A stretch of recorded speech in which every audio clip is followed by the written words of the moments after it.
David Krantz. I'm the co-director of Archiculture, the documentary. My name's Harris, and I am the other co-director. And we're slash producers too on the same project.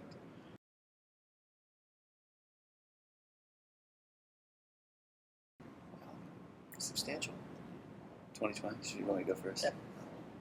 Yeah. I guess in 2020, it's 2008. That's 12 years from now, so it's not that far off. It's pretty soon, actually. I would assume that a lot of the same things that we're kind of dealing with now are going to grow and change. I think sort of issues of energy and how we're going to survive is obviously giant. I think that maybe that's just coming out of our training as architects and urban kind of planners and designers, sort of understanding those topics. I don't know. I think that wraps into so many things as far as survival for nations, for continents. I think it's going to be significant that we're going to start seeing those issues come to light, and I think that that's going to, could either draw us closer together as humans or fracture us even further. Yeah, and I think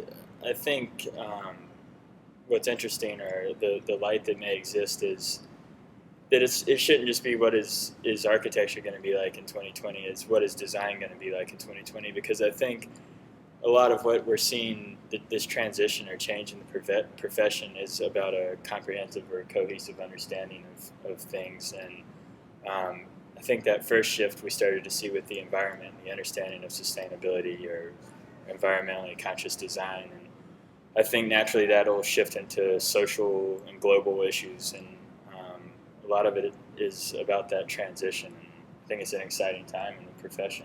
And I think that sort of just talking from like a quick personal scope, but I think that we've gotten over the hump of people actually understanding that, okay, environment, energy is an issue. Global warming is, okay, it's true now. We're okay, that we're done like kind of slandering that idea of, is it an issue? Now we've gotten over that hump, and I think that It's an issue. I think so. It's big. But knowing and sort of like getting over that hump, and I think that sort of our interest in going into film, using that as a medium, as a tool to communicate.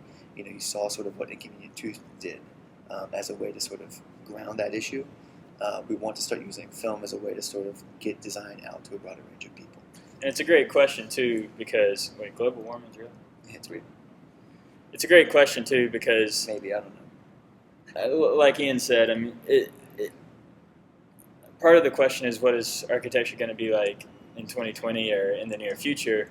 And a lot of what we're trying to understand is, what is architecture now? And there are a lot of faces to the profession, and we hope to communicate that through the feature we're working on now. But it's even hard for us to go to industry professionals and understand, what is architecture now? What is architecture becoming? So I think everyone agrees that it's exciting, that there's change, and everyone can sort of sense this change, but who knows? I mean, yeah, and I think that like other areas, I mean, I guess sort of, the sightline for us in this kind of this industry of architecture is very specific to sort of energy and how that impacts, and it's so critical because we take up such a large chunk of our energy.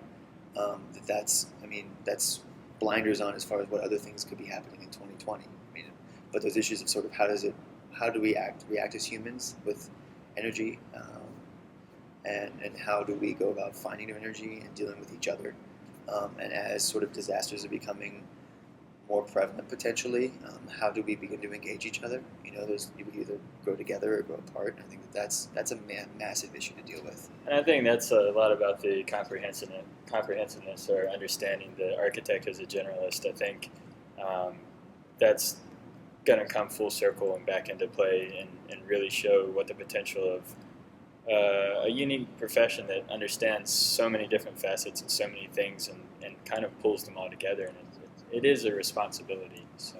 And to come up with creative, innovative ways to deal with these topics, right, instead of just studying, sort of applying these knowledges, but then come up with like solutions. And what's interesting about the solutions that are created is, in many ways, architecture as a profession are are problem solvers. And where many professions there's a finite answer to anything, a lot of these social global issues, there's no finite answer. So the profession of architecture is a very important, very pertinent profession for the future of their existence.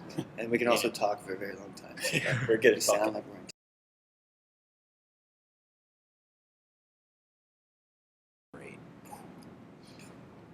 2 years out of the profession, I feel dated. I can't imagine what 12 years, From now, 14, 15 years. archaic. It's like we're left in the dust. I don't know. I mean, the thing is that, in a sense, there's so many things that an architect needs to sort of encompass. And this idea of are we becoming more and more specialized? Is it good to have a huge range of architects all over the place that are specialized in all these different little areas, so they can apply their, the skill set of sort of problem solving to, science, pharmaceuticals, energy. I mean, all these different other areas, or is it important to keep the generalists so that we can sort of draw and tap into all these things? Is an issue that we're dealing with now that's going to impact 2012. So I mean, in a sense, 2020. What did I say? 2012. 2012. That's too soon. 2020 is a better time to think about it. But I think it's almost fearful, to try to understand all these different things and engross them under one person. It's daunting, but I don't really know how to construct who the architect would be in 2020. I mean, I can't really construct what the architect would be today.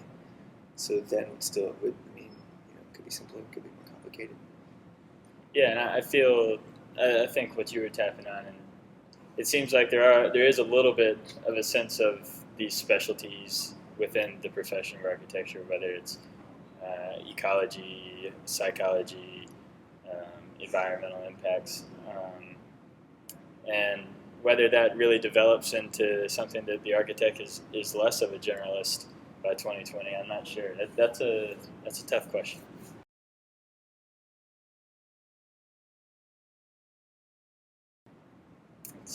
That's an excellent question.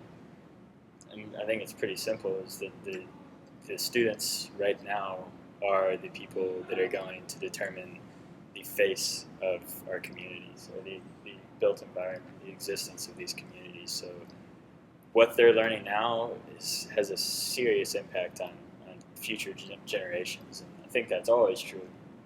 Yeah, I mean, the learning curve and sort of the progression to become and sort of have to design and sort of make your impact on what the built environment is. I mean, if I'm coming out right now, if I'm building something by the time I'm 40, that's a good timeline. So I mean, who's in school right now? By 2010, they're still sort of learning. So the guys that were 10 years ago are the ones that are actually having the impact in 2020. So like that understanding of sort of the curve of sort of input is critical in understanding how we're training today and what that's going to impact in 2030. And as technology evolves, I mean, it's important I have less of an understanding of what a student currently does of the technology and tools that can be used to create ideas or generate solutions to things. So it's very important to have new ideas, especially with the advancement of new technology. It's different ways of thinking. Yeah, hopefully that's good.